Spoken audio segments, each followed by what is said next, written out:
Welcome to episode number 265 of the Canadian Prepper Podcast. We are recording April the 13th, 2025. My name's Eric, host of the show, based in Southern Ontario, hunter, target shooter, ham radio operator, and of course, computer geek. As a first responder, witnessed an over-reliance on emergency services during major events. Started a small preparedness company to help people get better prepared for at least 72 hours, if not longer. And I'm Jeff. I'm based in Central Ontario. I'm a target shooter, a ham radio operator, general overall handyman, and the weather nerd. And I'm Brad. I'm in Eastern Ontario, part-time amateur prepper, constantly trying to better myself. And I'm the Frugal Gunny. I'm an off-grider, a shooter, hunter, fisher, gatherer, trapper type, and a generalist. I'm pretty much into mobility and self-sufficiency as well. And I only relatively recently came to accept that I'm a prepper. You can't say that anymore. You've been on this show way too long. Hi, Gunny. All right. Well, I'm still in denial then. Okay. How do you like that? It's kind of like AA for preppers. So, hi, Gunny. Fair enough. All right. I'll change that tagline. But yes, I think I'm still in denial. Fair enough. Well, I'm Terry. I live in sunny Central Ontario. Official Grand Poobah for Preppers Meet. Starving indie author, terrible hunter, pathetic fisherman. And I'm still a proud owner, despite all the tariffs and so on. But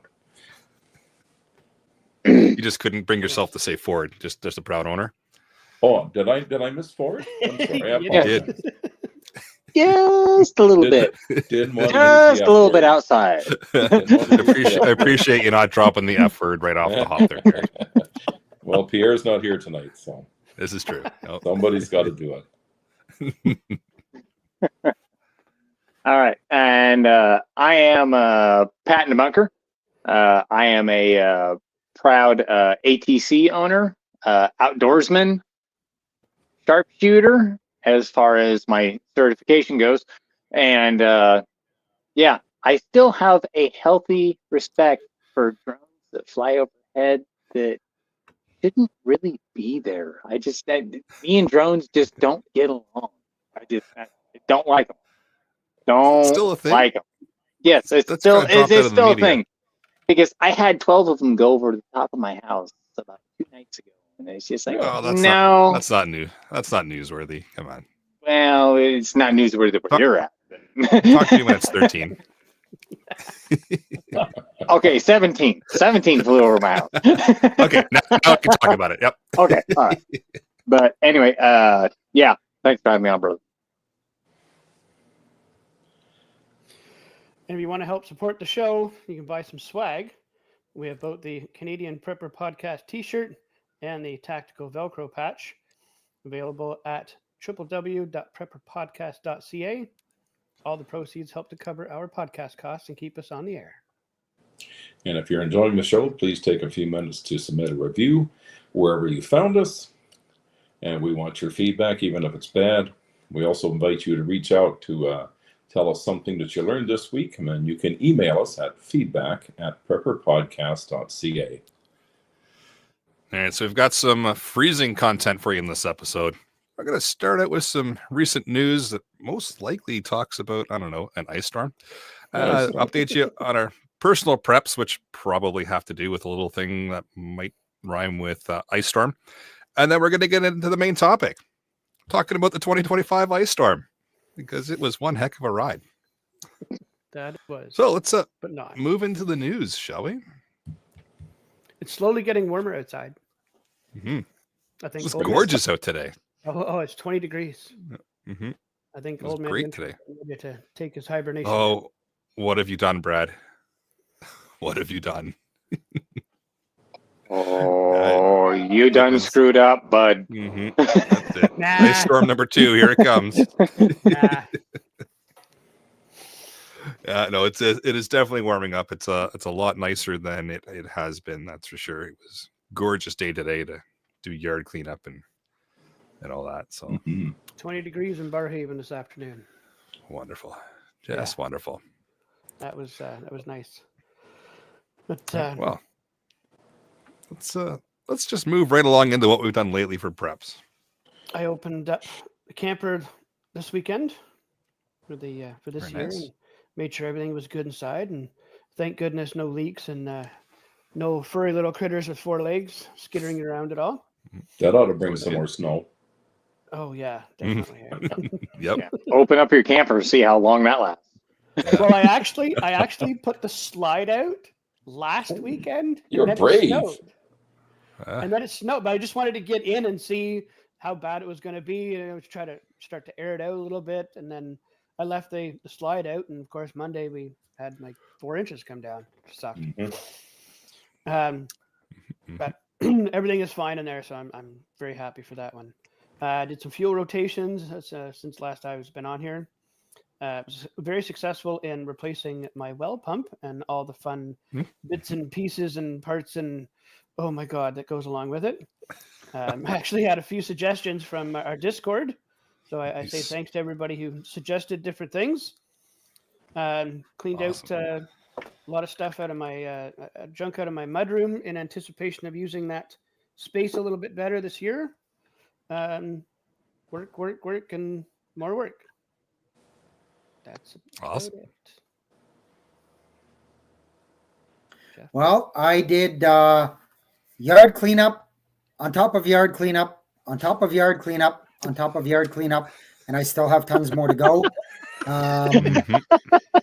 Anybody, the guys in the chat there, they've all seen the pictures of my place, and I'll get into it in the topic, but Horrible. it was pretty bad. So I changed the oil in my generators now that I am finished with them and put a few hours on them. Nothing wrong with Just one or doing two. oil changes, and I refilled all my propane. Very nice. It's So almost I'm like gonna you're- ec- It's almost like you're preparing for something. Right? You never know. Yeah. There you go. So I'm gonna echo Jeff's yard cleanup times 1,000.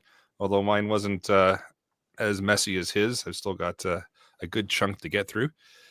I did a little bit of generator work, changing the oil and everything, getting everything back into back into just good repair and recovering it from a good hard run of just keeping the place Did powered. you figure out why it wouldn't start that one day? Yeah, the battery. Or was the battery? Okay. Super weird. Yep. So don't know why, but then it was fine after I boosted it and it ran the rest of the time. So I'm interesting. wondering if you had a funeral for your woodshed. No, it buffed out. It's fine.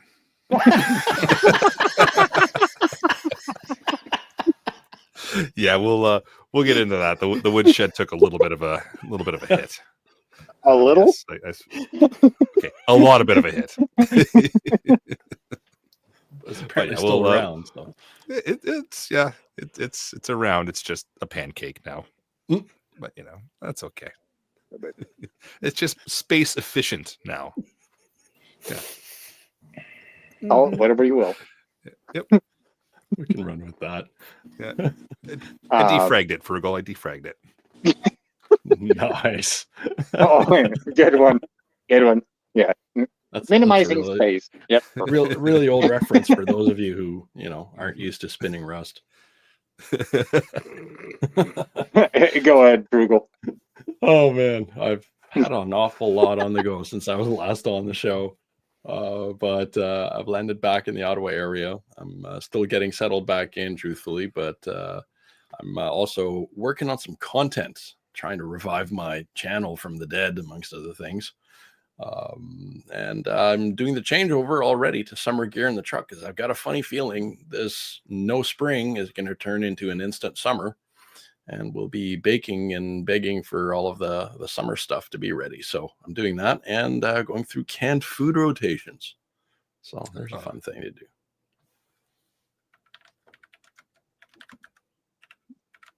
Well, and as far as down here in the lower 48, trying to build up, well, especially with all the windstorms and everything we've had, definitely knock loose all of the deadwood for dang sure.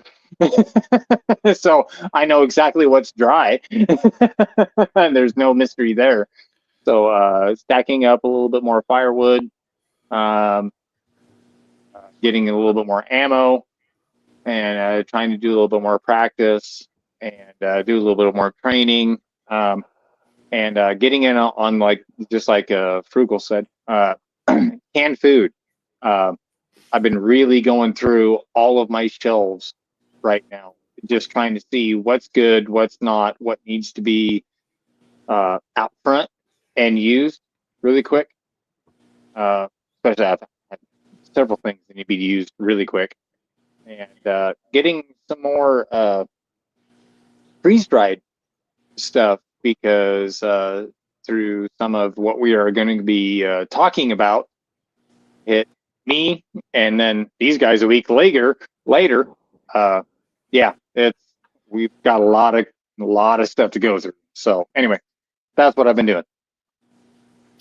Well, me, I'm marked safe from Ice Mageddon 2025. Come through it unscathed. Tested all the generators and did some necessary fuel rotation because we burned through everything we had. 100 liters. Look at that. 100 liters. We're out with power for 10 days, so it was exciting. That puts a number to the fuel for you out there who've never tested your own generator and fuel capacity. That's a lot of fuel, Terry. Yeah. How about you, Jeff? Do you have a number to yours? I ran mine exclusively on propane. Gotcha. I'll get into that kind of in Cool. the thing, but I ran mine exclusively on propane, and it's a big generator. So with the cycling and the on and off, I could have done better, but I knew that I could get propane, so I wasn't as concerned about conservation and that. But I was getting about 2 days out of a 30-pound RV tank. Wow. Nice. And that's a lot of fuel, and that's a lot of propane, guys. Mm-hmm. That is. Let's move into the main topic, and then we'll dive deeper into that, because it's there's going to be some interesting stuff for sure. So we're talking about the ice storm that came through around March 30th, 2025, and caused one heck of a mess as it came through.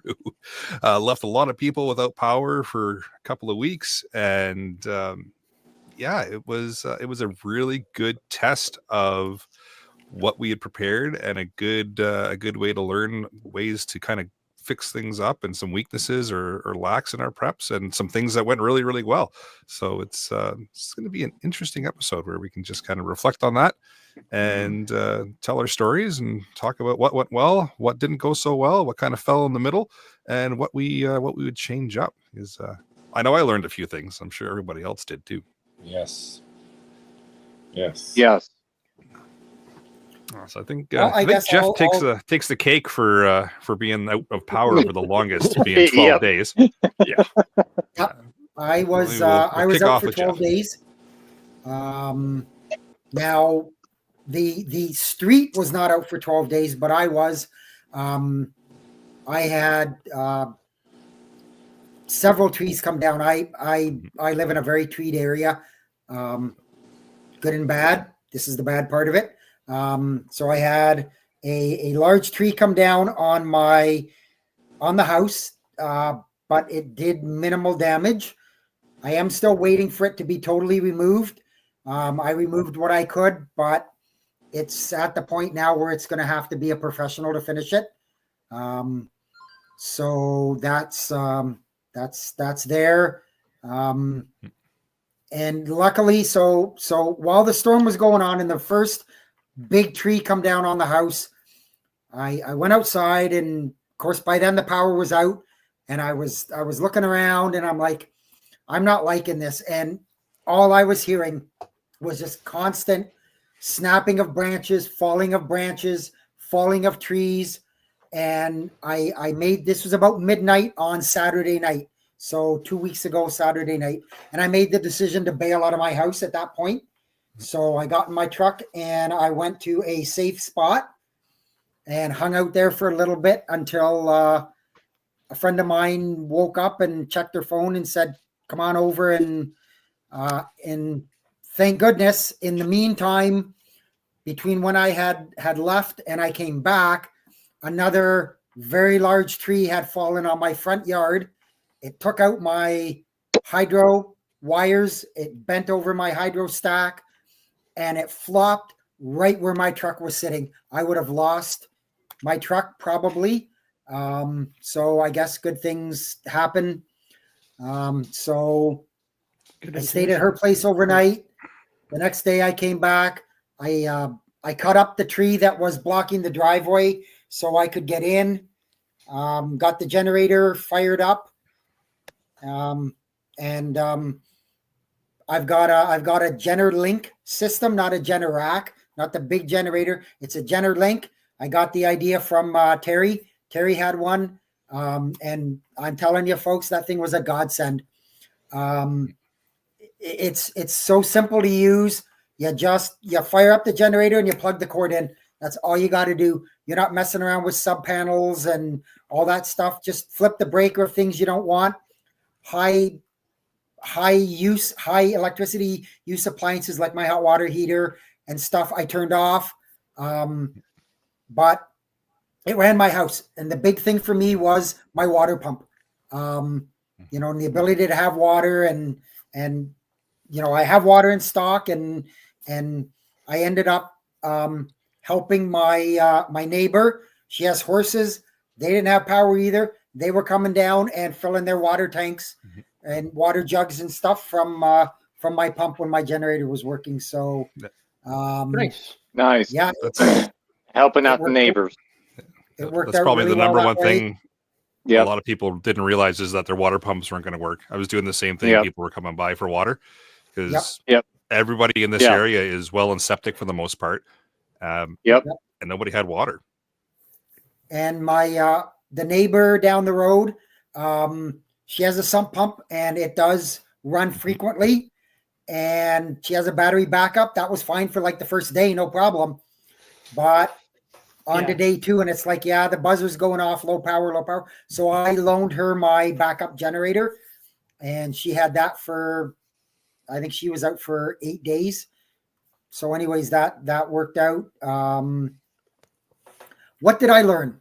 So what I learned is the bigger generator that I have, that I got in the fall when I got my GenerLink, is a little bit more of a pig on propane than the smaller one. So I would and I do need to have more propane on hand if something like this occurs again. Like I said, I knew I was using it a bit more than normal, or than I had to, because I knew that the local Costco, a 5-minute drive from me, had propane, so I could just get the tank filled, and we'll go from there. So I'll look at different options. Do I get like a really, really big tank, or do I maybe just get a couple more smaller tanks to have on hand? Maybe a 100-pounder. Costco Possibly a 100-pounder or 2. Yep. The other beauty I had was the wood stove. I was able to cook, warm up food, stuff like that, and keep myself warm. It wasn't abundantly cold. We had one night it was, I think, -6 or -7 Celsius, but outside of that, it was around freezing, a little bit under. So it wasn't super duper cold, but boy, I tell you, it's nice to have, you're outside, you're cleaning up, you're doing that stuff. You come in, nice warm house. You don't have to worry about. So that was great. I have lots of firewood, and I'm going to have probably 5 years of firewood when I'm done. Yep, you will. Yeah, so, and a lot of people were, not a lot, but people that I knew were working together. Like I said, I was giving her water for her horses and stuff like that. And then when they got power back, she shows up at my door with a nice dish of rice and sweet and sour meatballs and homemade. And you know what? It's not much, but it's something to say thank you. And I'm like, you know what? Warm food, like just you don't think about it till you don't have it for a long time. But my generator, like I can't complain. It ran it didn't miss a beat. It, like I say, it's big enough that it ran everything in the house that I needed. I wasn't concerned about that. So yeah, I still, even though I loaned out my small generator to that friend, I still had another large backup one just in case. And obviously I didn't need to use it. But yeah, that's so I still have the tree partially on my house. I'm still fighting with insurance, not fighting with them, but there's just so much work for them. And I'm not knocking them. They've got so much work to do. They're taking care of the people who have bad damage. Their houses are not habitable. They've got to get, they got a hole in their roof that they've got to get fixed. They've got to. So I'm okay with how things have gone. I wish my power would have been on a little bit earlier, but again, I had the generator, I had the Generlink, I had the wood stove. I wasn't in dire straits for anything really. It's almost like you were prepared, Jeff. Almost, eh? Yeah. Wow. It's just like, holy crap, a generator. You had power. You had water. Oh my God. The world wasn't coming to an end for you. No, it was it was like, it's an eye opener. I've been without power, a day here, a day there, whatever. I haven't experienced something like this, and I'm glad that I was as prepared as I was, or I really would have been foobarred. I would have lost, obviously, with no power, I would have lost all my food. Yep. I would have had the wood stove to stay warm, but I would have lost all my food in my fridge and my freezers. Yeah, I've got canned stuff, lots of canned stuff. So I was good there, but believe it or not, just for the mental side of it, just the mental part of being able to flick a light switch and a light comes on, I'm telling you, it makes the world of difference. Yeah, 100% it does. Attest to that. Yeah, exactly. Yeah. The prepared Canadian there in the chat's got a good comment that Jeff's experience highlights the importance of networking too, which definitely helped a few people around Jeff to, like you said, get the water for the horses, and the neighbor there down the street to lend her a generator so that she can make sure her house doesn't flood, which is really good. 100%. Yeah, networking is important. Agreed. That's a couple things in the timeline that I thought were kind of interesting as we were going through this. For the first little while, we've got the whole home generator here, so kind of the same setup as Jeff. Good to go with power. Nothing really impacted us there. Being able to flip the light switches work. The furnace was going. We could do all the major stuff. The biggest inconvenience power-wise is we couldn't dry our laundry, so we just had to hang it up. So that went well. But I found it interesting that about a day and a half in, all of a sudden, the internet kicks out. So that gave us our timeline of how long their battery backup goes for, right? So because we've never gone like to the point where that's just cut out. It's like, okay, so now we kind of have a rough estimation of when that type of communication is going to disappear in like a power grid down kind of situation, right? And then all of a sudden the cell towers dropped. It's like, I'm thinking, okay, maybe they're cutting power to some things as they're working in the area or doing something. But no, they were down for a day or two as well. I was like, this is interesting. So for a while there, we had no internet, we had no cell communication, no power outside of having the generator. And that all happened within about like a day and a half to 2 days. And you could really just kind of feel the tension ratchet up when that happened. Thankfully, like the cell towers came back, so it was down for maybe a day and a half, 2 days tops, and then they got that back going.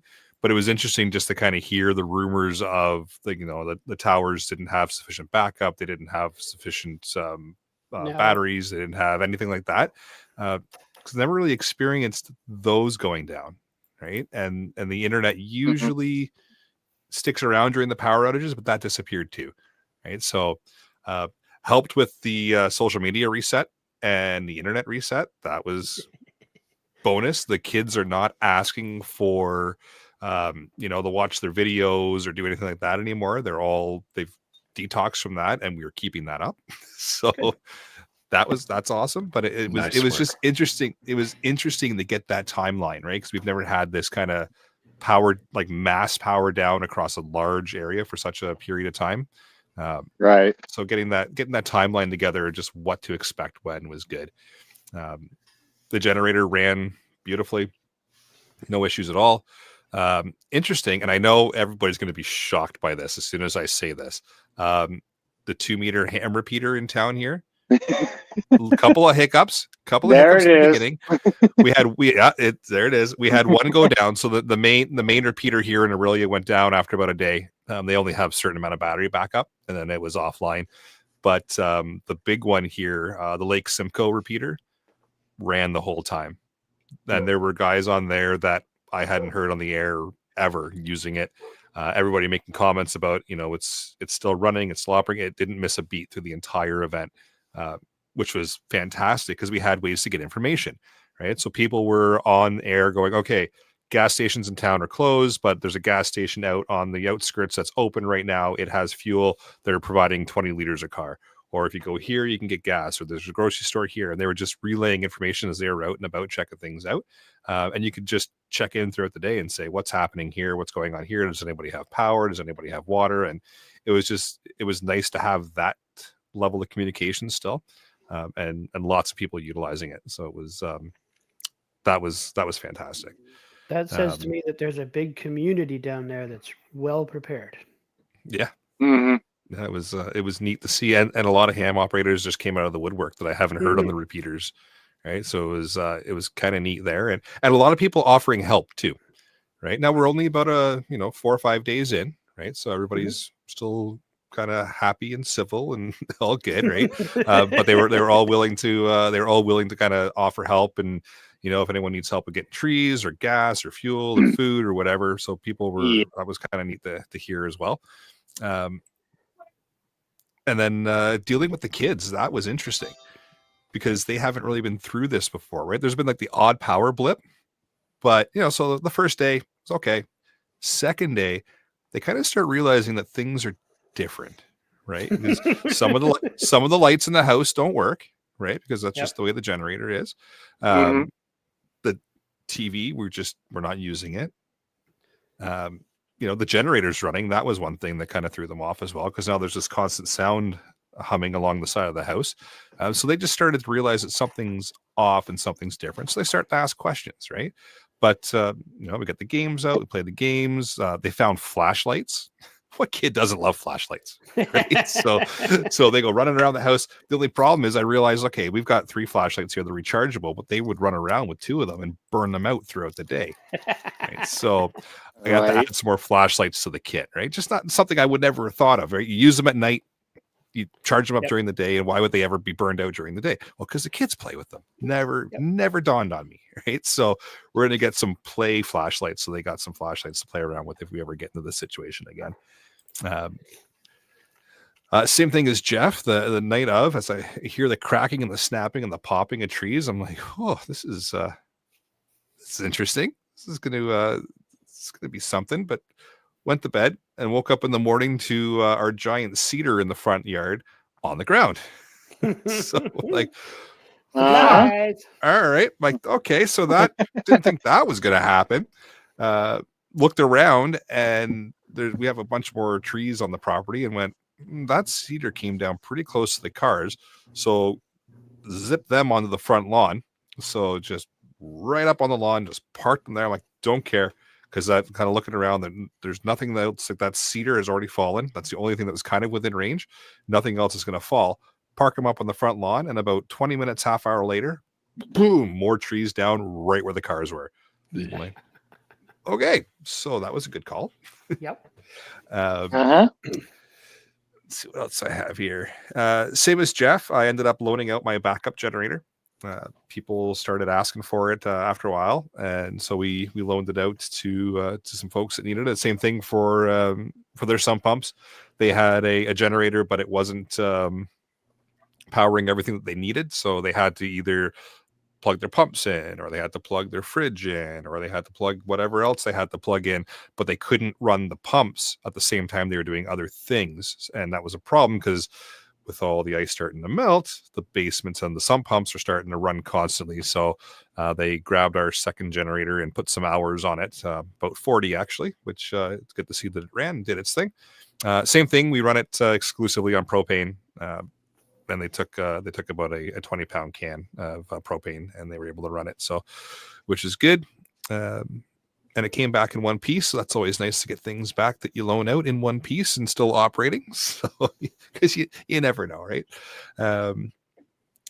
What else? Always a bonus. Yeah. And then, of course, the checking in on neighbors, doing a lot of that, seeing if everybody was okay, if they needed anything. We had running water, which was, like I mentioned, a big thing, because I don't think a lot of people realize that that's it. Like, a lot of us here are on well and septic, right? So no power, no water, which, yeah, okay, you can deal with that for a day or two, but we were out for about eight or nine. So yeah, after about day 3, you kind of start missing the water, right? So we had the same thing. We had some people come by and grab some water and check, ask to grab some water and such. And so that was interesting. And then our poor woodshed. So I went out because we've got we've got a wood burning fire. Yeah, and everybody here in the panel that's chuckling away, they've seen the pictures. So we've got a wood burning fireplace here. So of course I decided we're going to fire up the fireplace, and kind of, even though the furnace is running here, we may as well use the fireplace and kind of offset a little bit. And went out and grabbed a bunch of wood from the woodshed, brought it in, got our fire going.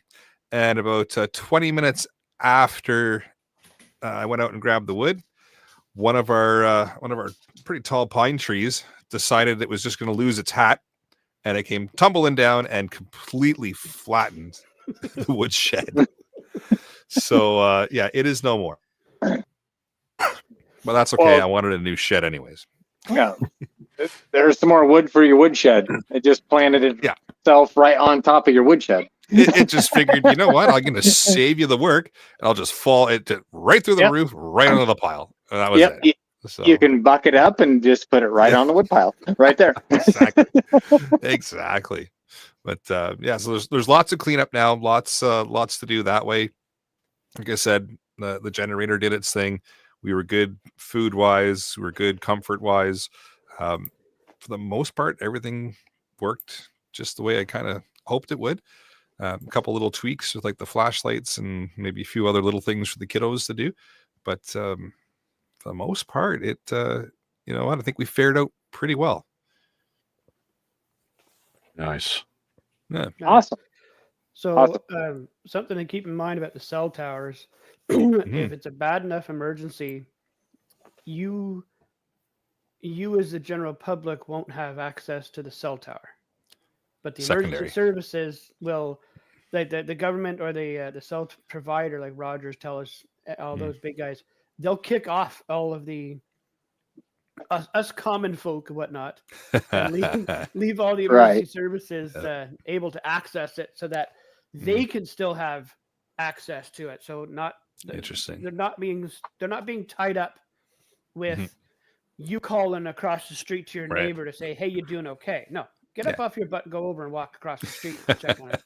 Yep. But it's the emergency services that they want to be able to communicate, and the government and the hospitals and the townships and whatnot want to communicate. I found that out when I did a contract with the Red Cross, and one of the guys I worked with was in disaster services, and he had told me that they will routinely kick you off in an emergency. So it's not that the cell towers went down. It's us common folk don't have access. Gotcha. All the towers out here where I am, and I've been lots and lots of places around here. Every time I pass a new cell tower, I'll try to slow down and have a look at the tower. Yep. And the base of it.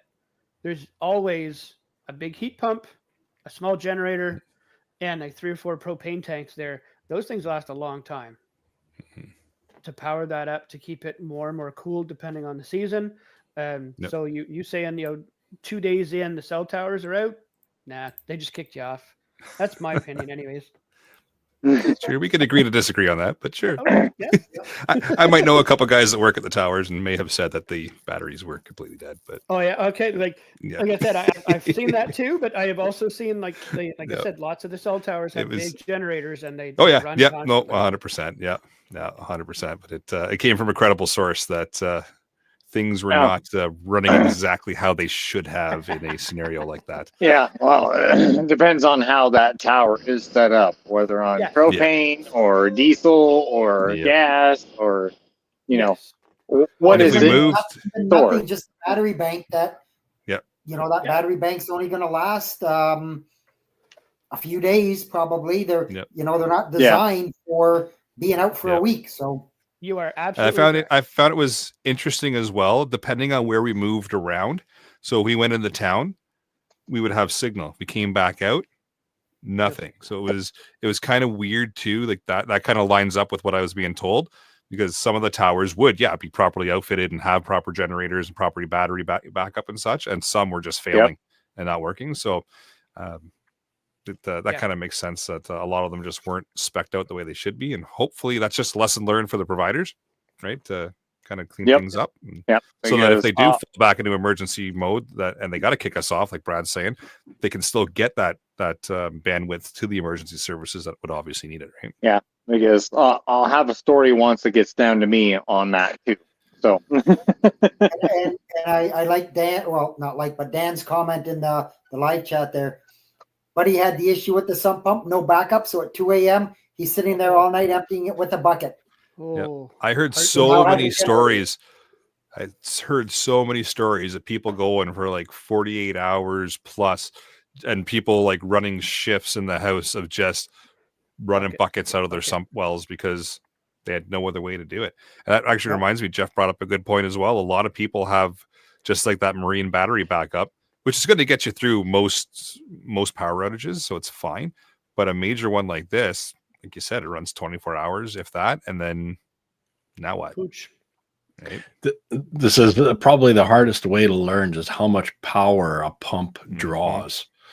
The only thing I can think of that draws as much power is like a heating element that's using pure AC. Those will take as much power as you give them. But and then some. But a pump, will definitely draw a ton of power. So I was really curious to see what your experiences were. I'm kind of surprised at the comms being knocked out so quickly. I was too. Yeah. I didn't think it was going to be that quick. No, that tells me there's probably some maintenance routines that are missing and some of that cell infrastructure, because we all know that batteries die after a while, right? And usually those kind of off the beaten path locations, they're going to use a lead acid type battery, and those are fine, but they don't do deep discharges well. All you need is a few good deep discharges, and those lead acid batteries, they're effectively shot, and you won't know it until a 3 or 4 day event like this kicks in. So aging your batteries and knowing how old they are, I think, is a really big key takeaway. And that, once again, we're all on our own. Now there's a big assumption on my end about the battery backup dying versus maybe a tree fell and took out some infrastructure for them that they had to fix to get us back, but it came back faster than I would think fixing the infrastructure would take. So I am assuming that it's the battery backup there that failed and not something more catastrophic. I should clarify that. Very cool. Well, this is all good info points. I'm curious. I didn't get much. Did you lose power for very long there, Brad? No way. I lost power for about an hour. That was it. But we all knew the storm was coming. We all had time to go and get the things we needed. We filled up. So I have 2 generators here. A small one we go with the camper with, and a big one that I got last year from the preppers meet that Jeff was able to help me out with. But I never pulled that one out. I had the small one in the mudroom. I keep it there all winter just for this kind of thing. And I just put some extra fuel into it, made sure it was good to go. Had my cords inside to keep them warm. So if I had to, they're still pliable to move them around outside. Filled up some extra 5-gallon buckets. It was right around that time when I was dealing with the pump issue, so I already had a bunch of 5-gallon buckets inside to deal with the no pump issue that I might have experienced. So I filled up a couple more of those. We went out and I filled a propane tank up to make sure I had some for the barbecue if needed. Got a few other things, and then sat back and sat out actually on the front porch and listened to the ice crackling and the trees falling. 3 years ago, I had my last big tree come down on this property, so I wasn't worried about any other trees. There's nothing big that's going to come down and hit my house. Pulled the trucks in and a little bit closer and fueled them up. Charged up the battery banks and changed out batteries and flashlights, and that was it. Just waited, but nothing happened for us. But because of all of this, I have already been interested in getting the GeneraLink device that Jeff has, and I've actually showed it to the family and what it can do, whatnot, just the literature and whatnot. And this is probably going to be a good push. That by this point, at the next disaster event, whatnot, that I may have one installed in the house by that point, and I can get mine through a good supplier in town, because the company I work for has a good account with them. I can get a pretty good deal on one, so I'm looking forward to that. Nice. Sweet.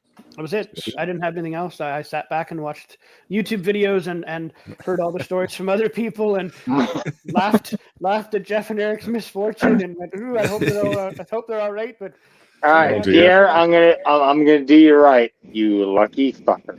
There it is. 41 minutes. So it's dear. funny. It's funny too. I'll step in quick if that's okay, Brad. So Dan mentions again that he said his friend couldn't find one till 1 week after the storm in a different city for a generator. So the Home Depot, our local Home Depot, I went in there to get some rubber patch for the few spots in the roof that I could find that were damaged. And there was a Furman, just like what me and Eric have, sitting there on a cart. And I kind of stopped, and the guy said, "Oh, it's sold." And I said, "It's okay. I don't need it. I'm fine." I said, I didn't think you guys would have any generators. And this was about 10:15, and he said the truck arrived at 9:00 with a full skid of generators, and he said this is the last one. So in an hour and 15 minutes, the whole skid of generators was gone. And that brings up a good point, actually. About a week, maybe just a bit shy of this happening, you start to see the reports of generator theft. It actually took a lot longer than I thought.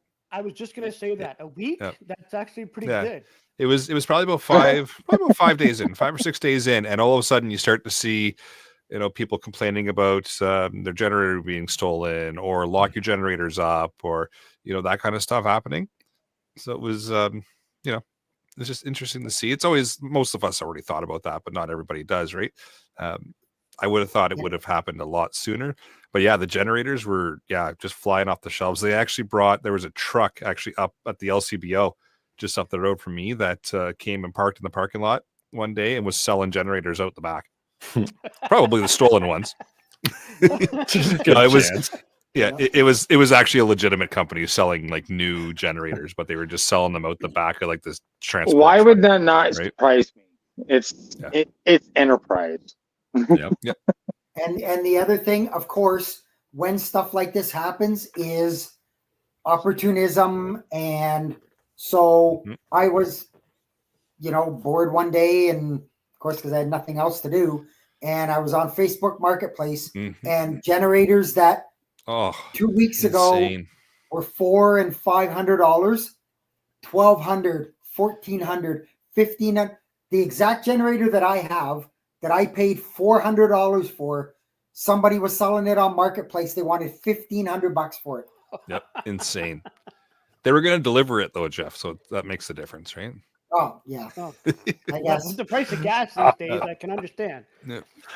Gary in the live chat's got a good point and says, "How many generator returns?" And then, like Jeff was saying, I just found it interesting how many you start to see the reports. So Hydro One does does a great job, gets everybody online as fast as they can, and you start to see all the power kind of coming back in areas, and you instantly see people trying to sell the generators they bought 2 or 3 days ago to get them kind of through the little gap there without having power. But then I found it even funnier. You see people in the comments going, this can happen again, right? Just put some fuel stabilizer in it, get it ready, put it in the garage, tuck it in the back corner, look at it every once in a while. I'm like, these have to be listeners. And just hold on to it, right? Absolutely. But so many people are like, okay, cool, hydro's back, we're good. And just they want to offload their generators and things like that. And it just I kind of step back. I'm like, first off, is this one stolen? Nope, they got the box, they got the receipt, they have all that. They literally just don't think they need it anymore. Oh yeah, crazy, eh? Silliness. Crazy. Dave, that's in Canadian dollars. So I went for a drive myself. I had no issues with it here. I was in the Ottawa area. It all went well. I just went through all the food preps, and so we didn't go up very much. But I did go for a drive this weekend. And what I noticed is something that I had no doubt of, but it's, you can't really talk about it until you go out and witness it for yourself. The power lines have not really been very well maintained. Sorry, hydro people, I'm throwing you under the bus.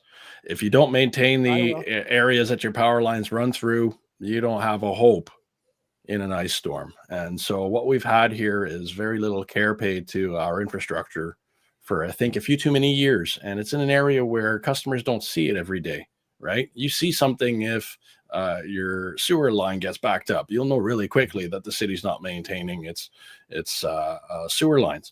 But out there in the forest, you've got these power lines that are running through hundreds of kilometers. And an easy way to save money when the gas is going through the roof, carbon tax, is to simply say, well, you know what, we're going to peel back a little bit on the budget for tree maintenance and clearing and line clearing this year. We're only going to go into the areas where people can really see it. And so what you've got going on there is a whole lot of power failures that cascade from very far away, and you're all being affected. And so, yeah, I'm throwing a little bit of shade there at those hydro people because that's how they're doing it, right? They're ultimately, I think that's what's going on. But that being said, I was very fascinated to hear about your power draw and what the pumps are taking up. And I urge people to maintain their generators. I've heard a lot of generator failure stories, not necessarily from you here, but from other friends of mine. And that's because few people even realize that you should be doing maintenance on your generator, like changing your oil or, checking your spark plugs and all that good stuff. So I just urge everybody to keep on that. And that's all I got for you, man. But I love hearing a bit more. I think Terry was also out of power for quite a while. So I want to hear from his end. Yeah. Oh, yeah. Wow. Between well, it started out here with when the ice storm first started. There's 2 generators in the corner just down from my place and one right in front of the house, and all 3 of them cooked off. There was flames. It was like arc welders going off out there. It was unreal. I got some videos of it. It's pretty wild. And then between here and where my niece lives, 5 kilometers up this gravel road, there's 35 power poles were down. 35, and like a bloody war zone up there. Wow. It was unbelievable how many power poles were down. I had heard, and I don't know if it's, I can't verify it. I mean, we all know how rumors just get traction and off they go. But that hydro was running out of poles, and they were getting like we had. They're bringing them in. They were bringing them in from other provinces, like New Brunswick brought a bunch of linemen in to help, and they brought poles with them. Yep. We had last I heard it was over 1,800 poles is what I was hearing. Yeah, a lot of poles down, just unreal. And the roads, my goodness, there's the roads were blocked off with trees down and everything. And again, we all hear the stories about so and so's got a generator, but they never tested it out and it wouldn't run. And so, despite all the warnings that this was coming up, never checked it out. Some people didn't have any fuel. Fortunately, we had lots of fuel, so we were helping a few people out. We had generators out on loan to a few folks, and it was just something else. And a lot of people with the Generac systems were running out of propane, and because there were so many trees down, the propane trucks couldn't get in to refill them with propane, and a lot of folks didn't get topped up before the weather went bad, even despite calling and asking to get topped up. So yeah, there's one house we were watching was they have a 200-pound dedicated propane tank for their Generac, and they were down South Holiday Inn, so we were just keeping an eye on their place. So the Generac was working great, but it would use 10% a day of a 200-pound tank. 10% a day. Of course, the thing was running all the time, but our own place, like we were fine here for the most part. We were just like any other day. We had a big 1100-watt generator run the whole house. That worked good for the first 6 days, and then bloody old thing packed her in. She would it was put out voltage, but no amps. It just wouldn't put out anymore. So we had to push that one aside and bring the other one out of the stash, and it was just a 4,000 watt. So we had to be a little more selective of what we could run on that one. But the way this place is set up, well, we got a wood stove, and the water heater and the house is heated with hot water heat through this hot water heater and soil fire. So it didn't take. I checked it with my meter. It only take 700 watts once in a while when it started up to run the hot water heater. So we never had any issues. And yes, the sump pump was running. And I also have one of those solar battery packs, 5,000 watts of power there. We just had that hooked up to the generator dedicated. It'd run all our small appliances on the house without any issue. The only thing it wouldn't run is the well pump. The well pump drew too much power. We had to have the generator for that. But I bought that for my RV. That wasn't planned for the house use anyway. But I give it a good test. I'm real happy with how that thing performed. That's the one you had to meet last year, right? Yeah. It worked. Okay, it worked great. Nicely. Good to hear. Yeah, it worked great. So we weren't really inconvenienced a whole heck of a lot. We had people in, and we had folks in for food and so on like that. Well, just because we had lots, and we had a few folks in for stuff and helped a few folks out with things. And let's see what else. I guess the big takeaway was the loss of the internet and communications. Ours were gone for about 6 days. You couldn't call anybody. You couldn't check in on anybody.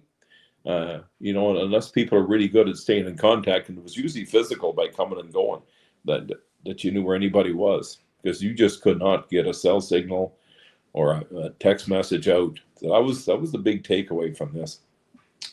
And again, the communities, the lack of communication. Message wasn't getting out that all the local fire halls were a warming station and people could go there to get water and so on, but nobody knew about it. So that message didn't really get out for quite a while before word of mouth started going around and people started learning about that you could go there. But none of them were open 24/7. So at night, if you didn't have anything, well, where did you go? Yeah. You were back to the place unless you had somewhere to go. And some people, heck, it was comical because these people, they know that you're set up, but no, they were freezing in their place. But instead of stopping in, they carried right on, went down to the city, and got a hotel room for a couple of days. Yep. So you're giving them shit. I said, "What the hell did you stop in?" Right. Yep. But Yeah, people are funny. People are funny. It's funny. I had the exact same scenario. I knew a bunch of people that, no generators, no power. They were starting to get cold. So I've got the couch. I've got a guest room. You're welcome to come over, warm up, have a warm shower, whatever you need. Yeah. And same thing. Wouldn't do it. No, it's funny. Okay, Yeah. My biggest takeaway from all this is how quickly Canadian civilized infrastructure goes to fully off the grid, no comms. Like I lived for a year overnight, and I surely expected it to last a little bit longer before it petered out for you guys. That was my biggest surprise. Yeah, that your comms went out so quickly. Ours was almost instantly here. So if anything, I think this storm is going to help sell more ham radio equipment and maybe drive people to more independence in their comms, because we figured out the generator thing a long time ago. Some people are still figuring out the whole oil change and maintenance thing. But I think this is the biggest takeaway.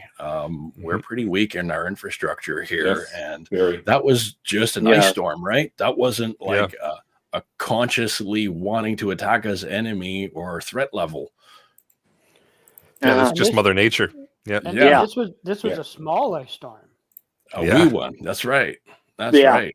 So So I hope everybody is as motivated as I am to get at least some sort of basic form of ham instruction and equipment. And I don't mean the Baofeng. The Baofeng is just a wee little radio. I've played with them, but they don't reach quite as far as real ham gear, right? Here, you could have made it with a Baofeng if you needed, right? It was nice to have the fancy HTs or handy talkies or handhelds, however you want to call them. If you had a Baofeng in your back pocket, you'd have had comms in this, at least in this area, because that Lake Simcoe repeater was up and running, but it has a massive footprint. It's up high, so it's easy to get with the Baofengs. But hey, it's your gateway drug in. If that's all you can afford, grab that and then come on into the dark side. Yeah, I'm in. I'll put a little caveat on top of that. It's about the same way around here. We have a really good repeater up here that has a generator and like at least 5 days of fuel on top of it, just like the repeater you're talking about. And that thing is awesome. I mean, they keep it up, they keep it prepped, and it's awesome. And that's one of the things we used. But anyway, I'll wait till it gets back around to me and on my storm system. So yeah, but yeah, those are good systems to have. 100%. Very, very. Now to add a little insult to injury here, because we've talked about ice quite a bit and that having kind of a bad impact on things. We had after like the ice storm was still around, like power was still out. We had like a thunder and lightning snow kind of storm, which was interesting to say the least. But also because Mother Nature was still pissed off, decided to strike the local sewage treatment plant with lightning. Great. So didn't affect like myself, but the folks in the city that are on sewer and are on city water and such, or in the town, now they have no power. There's some pumps are not running because they don't have generators, and the sewage system is backing up into their houses. Oh dear. So just when we thought it couldn't get any worse, that happened. It's like, wow. Like, what are the chances? Now the city moved quick. They got it back up and running in a couple of days. They were doing the best they could to divert and let things run, but a lot of people had sewage back up into their places as well. So it's just like, what else is coming? The sump pump thing surprised a lot of folks too. Yeah. It's amazing what happens when civilization goes down. And a lot of folks, well, you did not, I won't say a lot, but I heard a few stories about, well, I got a battery backup for my sump pump. Yeah, it doesn't last that long, and you really needed a generator hooked up. And I never thought to hook the generator up to the pump. You know, it's like a lot of folks didn't really know how to juggle things around. Like, it was interesting because they'd have an electric heater on, and that's all they had on. And meanwhile, their freezer's thawing out, and they're wondering, oh, what are we going to have to throw this food up? Why didn't you plug the heater in? Unplug the heater, plug in the freezer. Plug in the fridge. Cycle things back and forth a little bit. They had a generator and they had fuel, but they didn't think about that. Alternate. Yeah, didn't think about alternating. Yep. Common sense is not very common. By now, that common sense doesn't go very far anymore. No, it doesn't. Thank you, Jeff. Common sense is not very common. It sounds like they almost need a 1, 2, 3 type, you know. This is how you do it. Okay, 1, disconnect all of this. 2, fire up the generator. 3, let it warm up. Because a lot of people will just go, oh, I don't know why it stalled. I just ran it and tried to throw it all on. Well, you got to let the Jenny warm up a little bit before you put it under load, right? Yeah. I guess we have to write all that down in a 1, 2, 3 type manual, right? Yeah. Still won't read it. They still won't read it because people can't retain more than 3 or 4 things. Like you say, Gunny, they plug everything in and then they start the generator and they wonder why it only lasts, 3 or 4 or 5 days and then it's smoking like crazy and it's garbage. Well, because you overloaded. Or like when I would start my generator, I would unplug my fridge, my freezer. So I would start the generator. And the lights would come on and stuff like that. I'd plug the fridge in, let it sit for 5 minutes, plug the freezer in, let it sit for 5 minutes. Okay, that's done. Now I can you'll love this. Now I can turn on my Keurig machine and have my coffee. Because if I don't have a coffee, you do not want to be close to me, especially when all this is going on. That's right. Justin there in the live chat. No. We need to get him on to tell us some stories. I would love to hear his. Oh, yes. I would love that. Insurance adjuster, you'd be amazed at the stories I hear from people after storms. Oh, I would, but I wouldn't all at the same time. And I'd love to sit with a coffee and listen to him around the fireplace. A quick tip I'll just throw here because it's free. Living off the grid for a year in a dry cabin, you'll find out really quickly the things that are really unnecessary to run on a battery that you could totally have another useful alternative source for. And one of them is boiling water. There's zero need for y'all to be using electric to boil water.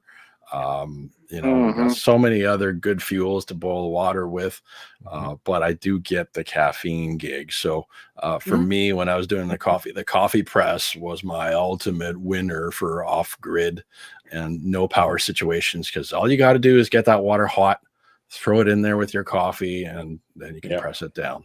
Just you I easily could have done it on my wood stove. That's not. That's not the issue. It's just spoiled Jeff. Hey, but I get it.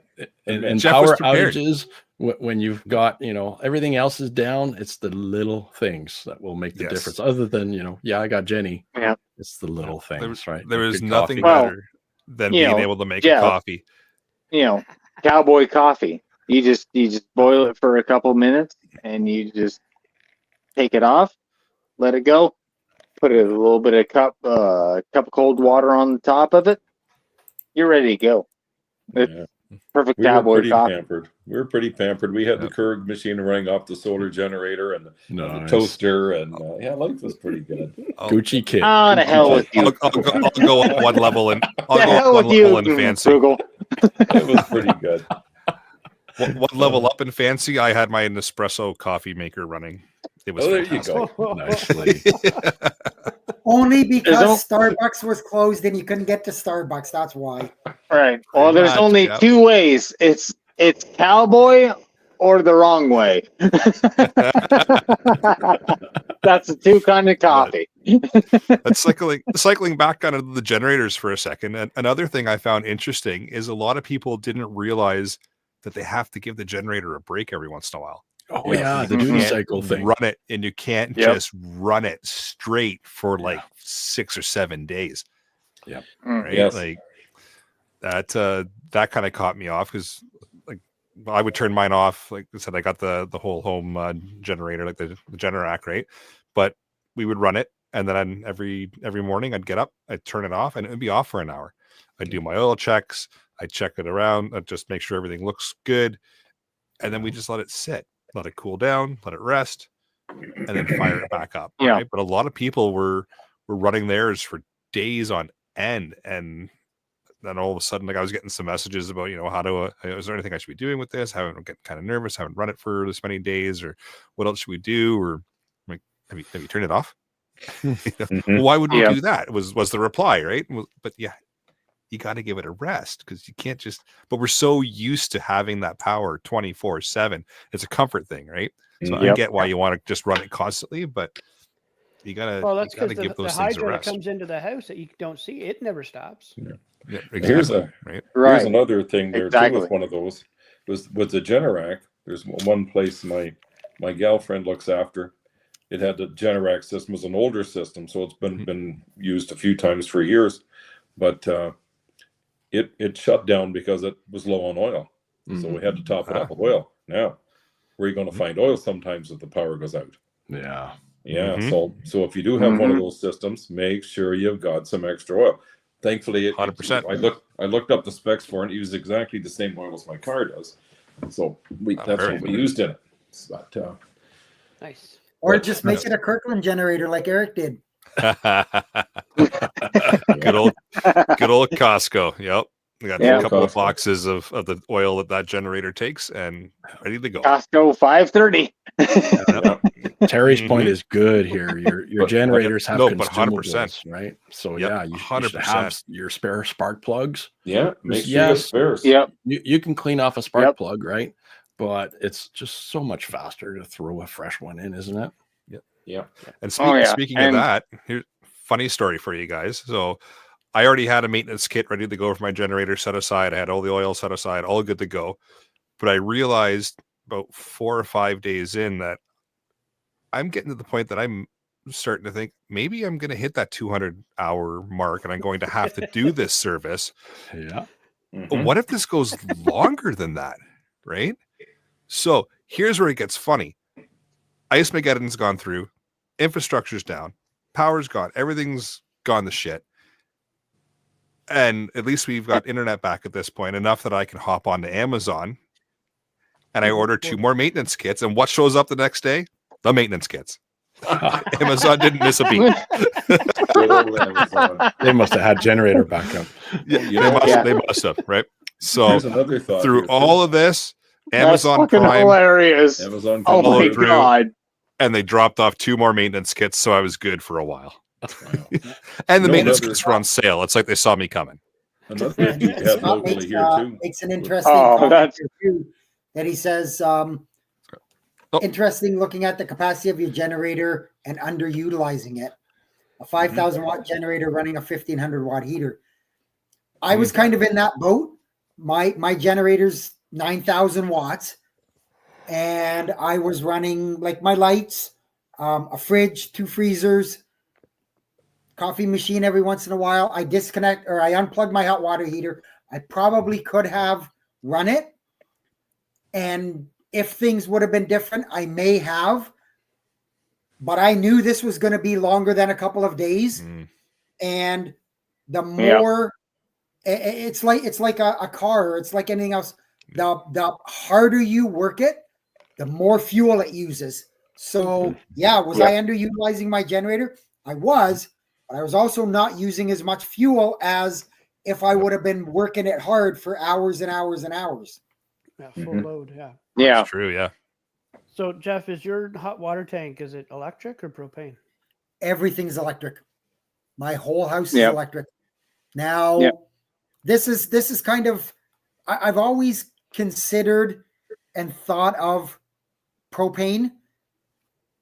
You know, if this was 20 years ago, I probably would. I don't know now, but I mean, the thought's always there. I mean, obviously I had the wood stove. I had the barbecue. I used it once or twice.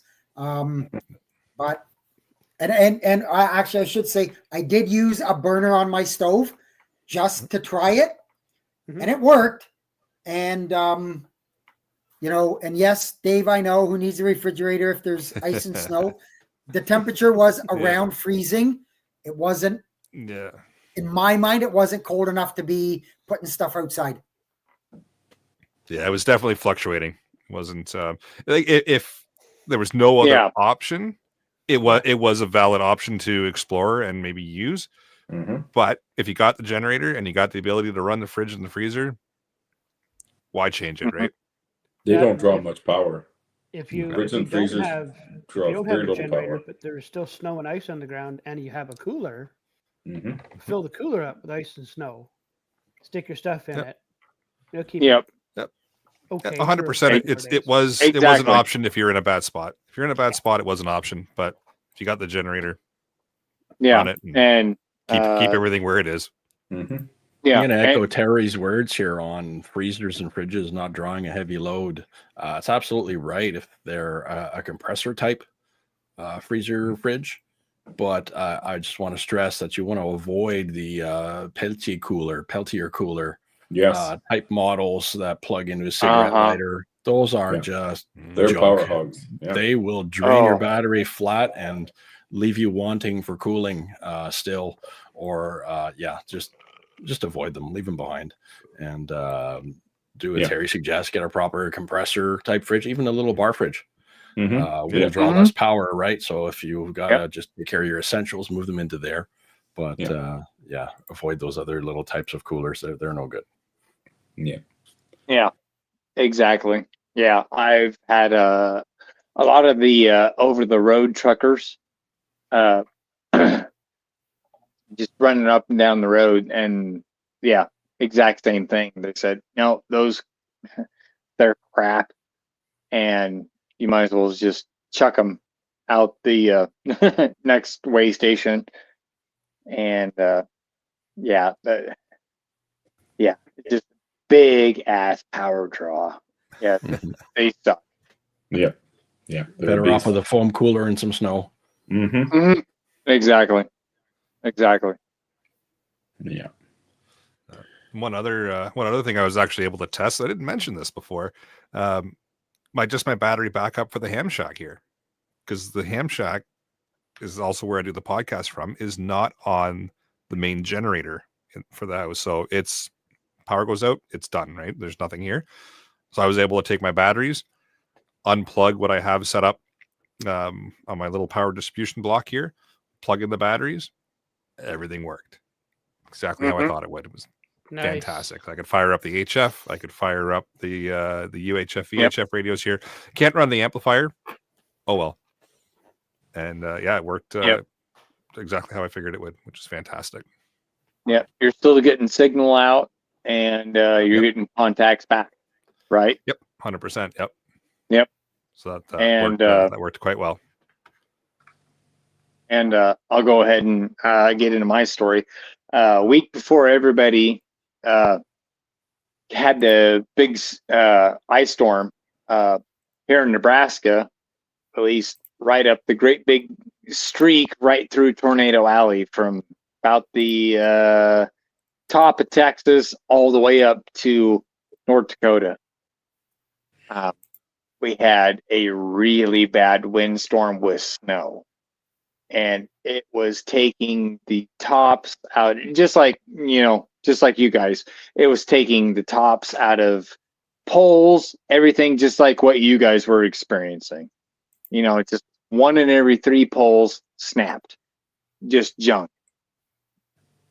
And my brother fired up his mast, got on the shortwave and everything, because he's a ham operator, and he goes, okay, what's going on around here? And that was the best information that everybody could get.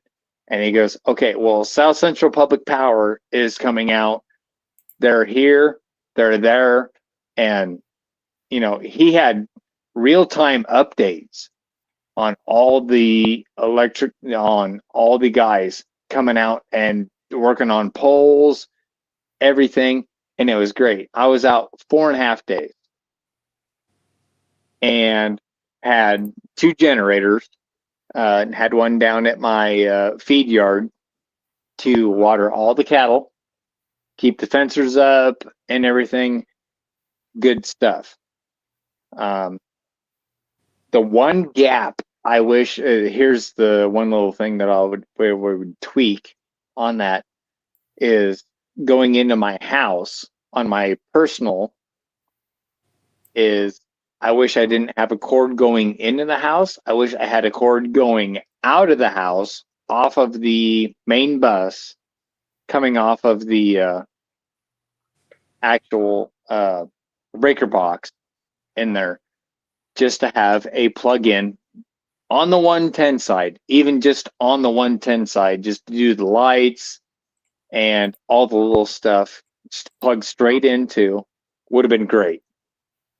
As far as hot water and all that stuff, I brought up a John Deere 4440 with a 220 on a 3-point, wired it straight into the bus, into the panel right out there. And, just for like a couple hours, just to get that hot water and everything built back up, and just like Jeff and all the guys on the panel here, wood stove, so it wasn't a big deal on heat, it's just getting everything circulated and everything like that. So I have to make a little bit more concessions for as far as the 220 side of it to get that big fan going. And that's the only thing that sucks, is because I've got wood heat, but I don't have a real good way to circulate it because it takes 220 to get that fan going and circulate it all the way through the house. That's the only bad thing, is heat, but no fan. So, yeah, that's something I'm going to have to look into down the road. But yeah, that was the one big major thing that I was like, yeah, I have the heat, but I just don't have the way to circulate it. So that sucks. Yeah, that I can definitely understand. Yep. Mhm. So in your house, you have just one fan to circulate all the heat from the wood stove? Well, I have multiple fans, just on the 110 to spread it out Mhm. and get it to go upstairs. But as far as the central air unit Mm. goes, it's on 220 Okay. with the Yes. fan to get it sucked up. Because here's what I did, just to break it down a little bit. Right above me, I've got all my rails and everything up here, and I cut a hole in the floor to my central air unit, so that way if I want to kick my fan on when my wood heat is going Yep. down here, it sucks all that heat up into the central Oh, air, okay. and it's great. It works fantastic. But if I don't have that 220 fan working, it's kind of pointless. Yeah. So, but yeah, the wood stove, great, because Jeff will attest to this, and Gunny will attest to this. Wood stove is great as long as you can get it moved around. Yes. Mhm. Mhm. That was our biggest problem in '98. The first ice Mm-hmm. storm was Yep. we had no power in the house. 2 wood stoves, one upstairs, one downstairs. But how do you get the heat around? Yep. Exactly. Because we had the exact same problem, because there was those, you guys have the same structures we do around here, and all those metal structures look like crumpled Tinker Yep. toys, Mhm. and they were just down. Old maids. Oh my God, that was ugly. No, crazy. What? Any other final thoughts from any panelists, or anything else you want to point out or chat about? Well, I guess if I could add one thing, there was a Yeah, few of course. folks, because the internet was out and cellular was out.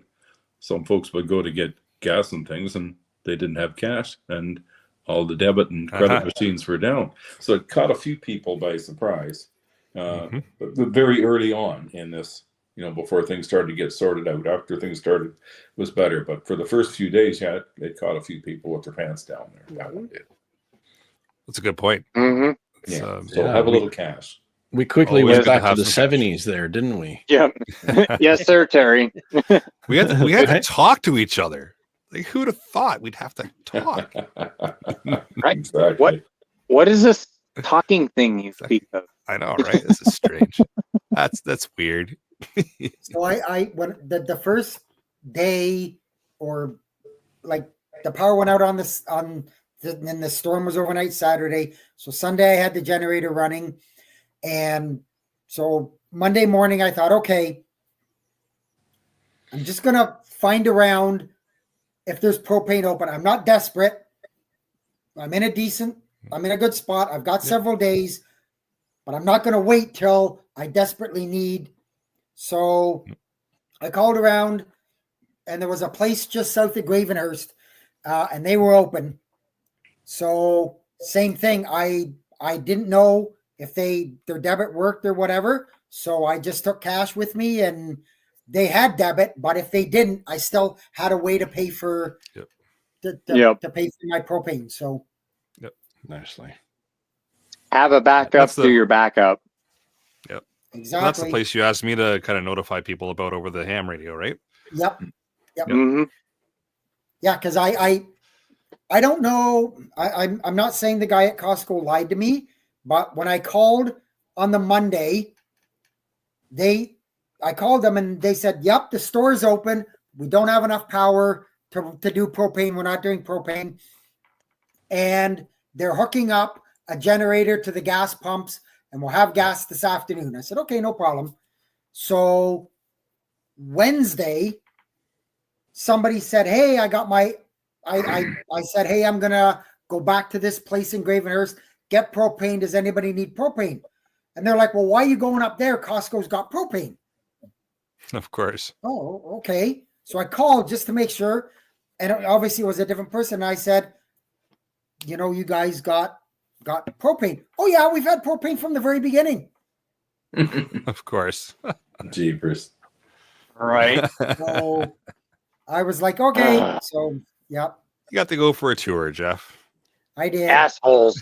Yeah, I but did. sometimes you can chalk that up to miscommunication. That one person didn't know that they were going to do Yeah. the propane, and somebody else said, And, "Oh, we're going to and, put the and, propane." and I'm fine with that. Like I said, I wasn't Right. at that desperate spot yet. Yeah. So, and that's if there's anything else that I could throw out there and kind of put to people is, if you need something like propane or like fuel or whatever, don't be like everybody else and wait until your gas gauge says E to put gas in your tank.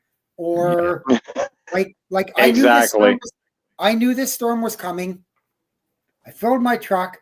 I filled 2 gas cans because my backup to my backup is a gas generator. Mhm. All my propane tanks were full. Everything was. And right away on Monday, I started scoping. Where can I get propane? Where can I get, Yep. and somebody said, "Oh, there's a gas station out on Highway 12 towards Midland, and they're open." But like Eric said, the lineup was down the highway, Mhm. and they were taking, and it was $20. It wasn't 20 liters. $20 was what each person was allowed to get, and that was it. Wow. Jesus. And they That's still not ran much. out of fuel. Yep. Yeah. I'm not Yep. surprised. Well, at people that. They freaked ran out, right? Yep. Yep. Sure they did. Yep. Yep. Pretty much. Should have had a little fuel ahead of time. The first day that Costco, they got the generator up Mhm. and the fuel pumps were running, 9 o'clock at night, they still had a lineup down the road and the next day they ran out. Yep. So it was. I popped in the Costco about 4 days after they opened. I didn't need gas, but I had used a little bit, so I just brought the jerry cans, topped them up because there was no lineup, and out I went. Yep. Yep. It was kind of funny to just watch people kind of, I haven't been able to get this forever. Go. Oh crap. And by forever, I mean a couple no. days. Right? But Yep. It's Yeah.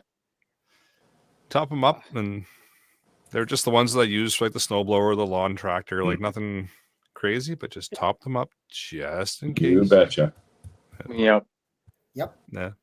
Yeah. It was, all in all, it was an interesting adventure and a very good test of our preps and a good validation of why we do what we do. I think from Absolutely. the sounds of it, the panelists came out pretty much unscathed, except Jeff's roof, which took a bit of a beating. Yeah. But and we had and you would Well, my woodshed. Yeah, You woodshed. It is. It It is took a what dive. it is what it is. But this kind of had a little bit of everything. You know, we had a bug out situation for Jeff, who made the decision that it was time to go, time to get out of Dodge for a bit. We had pretty much all of our main infrastructure around us go down for a period of time. Mhm. But we all made it through. Yeah. And we were all, for the most part, Yep. unscathed, right? It's we did Yeah. quite well. It's good to see that that everybody's dedication and ability to just kind of foresee things and be prepared worked out. Yep. And Well, you would if you like- don't mind, 2 seconds. Week before everybody got hit by this ice storm, I got hit by a winter storm with 80-mile-per-hour winds that just Ooh. about did the exact same thing to everybody up in your guys' area. Yep. It just loaded it up, snapped it off, just, broke it off.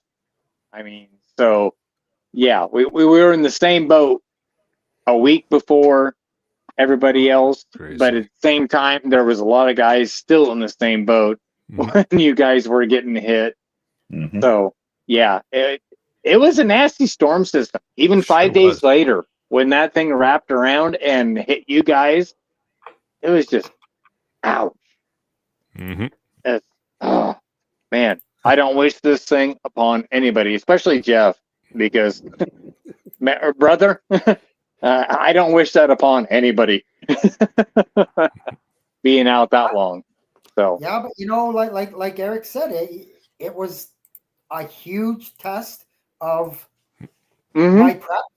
Mhm. And yeah, exactly. You know what? Don't get me wrong. I'm usually not one to toot my own horn and pat my own back, but I'm going to in this case because I went 12 days without hydro, and I'm basically, as Eric said, I'm basically unscathed.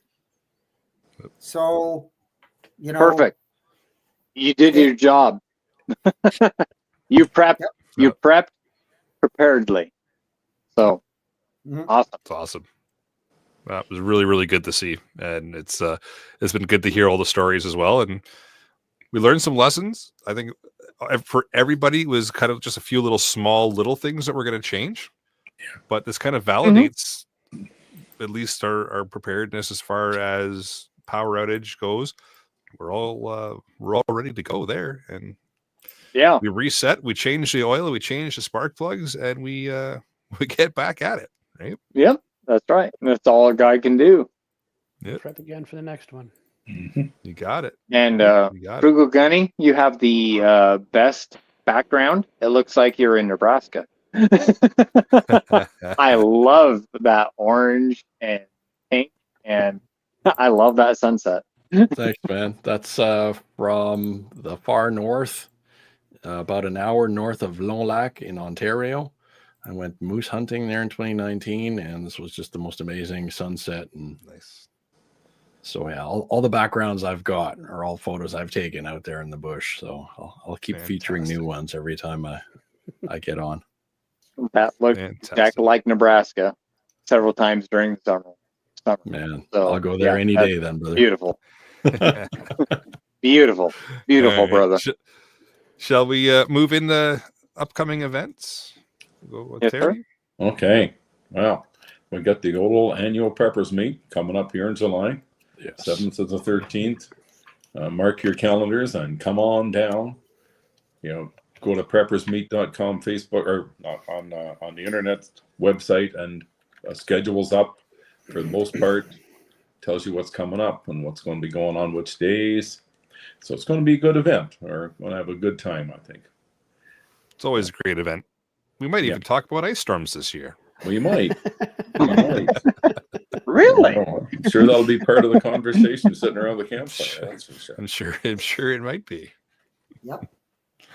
Awesome. Jeff, you got a weather blurb.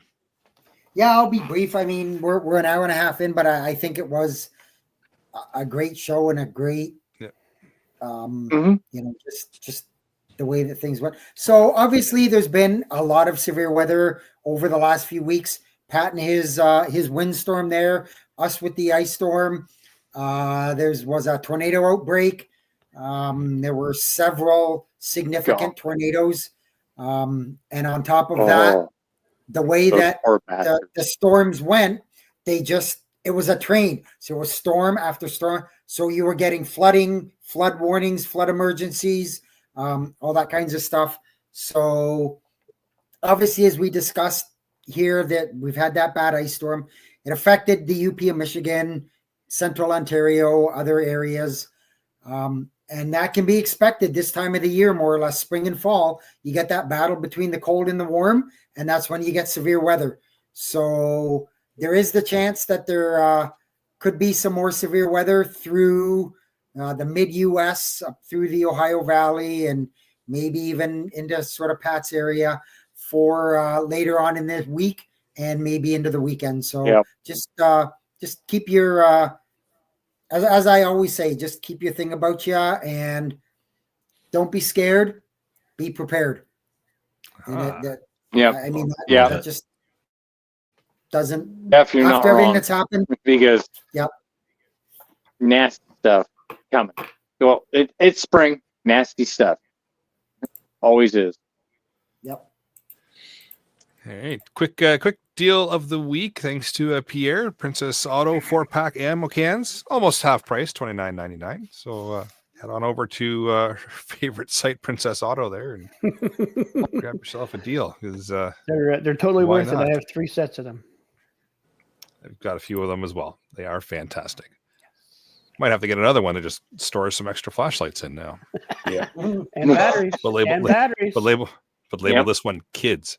Yes. We should get Princess to sponsor us for the Is amount of that links in that we the 30 millimeter can or the 50 ammo can? I think these are the 30s, right? Yeah, they're 30 cals. Yeah, they're fantastic.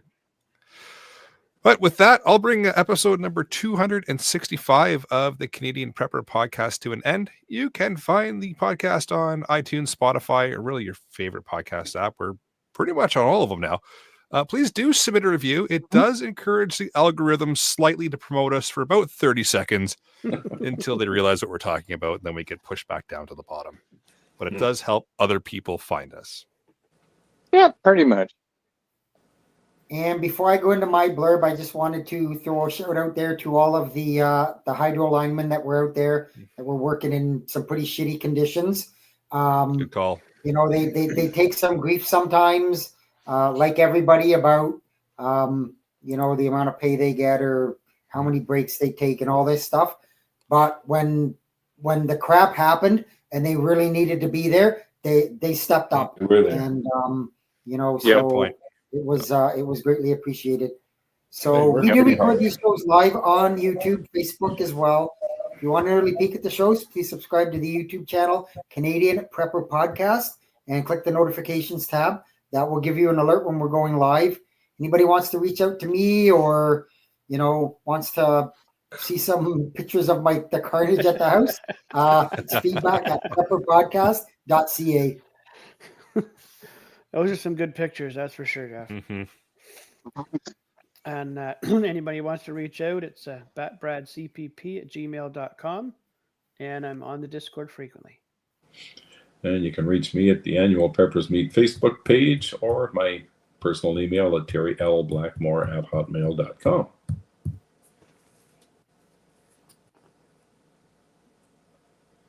Frugal. Or I guess we're going for Pat, aren't we? Yep. Oh, Sure. lost my spot. Go ahead, Frugal. All right. So you can find me on YouTube, Rumble, Facebook, Instagram, and the CPP Discord, as well as in person at the annual Preppers Meet this summer. Right on. Awesome. All right. All right, And yeah, you can find me on YouTube at Pat in the Bunker. And anything else, if you need to get a hold of me for any reason whatsoever, if you want to gripe or anything like that, you can find me cruising 165 at yahoo.com. So anyway, that wraps it up. Awesome. All right. And if you want to check out Rapid Survival at rapidsurvival.com, you can get me there on the live chat. You can also email feedback at prepperpodcast.ca. So thanks for joining us. Until next time, be prepared, stay safe. And keep learning. Stay safe. Carry your weapon.